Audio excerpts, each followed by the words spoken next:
Chà, triệu xưa vậy. Mấy nhôm đa mà này khơi ơi cái cài đấy lực muốn nó khơi tầm cặt ở lấy khơi fly cài tí đấy vậy. Fly lò lò nè dây prát prát năm mấy cái đây vậy. នេះយើងប្រើបៃតងមួយនេះហើយបូក Chà, នឹងបៃតងពីរនេះផងដែរ chà vậy. ចាដោយសារបៃតងពីរនេះតាមពិត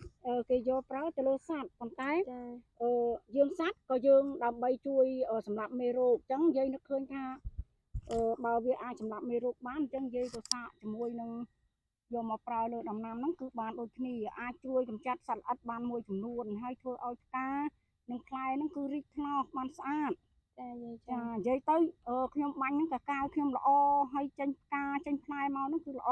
Chà vậy ចា chà. វាថ្លោកទាំងផ្កាថ្លោកទាំងផ្លែវាគឺលឿនឆាប់ធំ សម្រាប់អានេះរត់ទិញនៅណាដែរយាយនៅណាមានលក់ដែរ អានេះគឺខ្ញុំបានទិញនៅសហគមន៍បៃតងសំឡូត ចា ចា ចា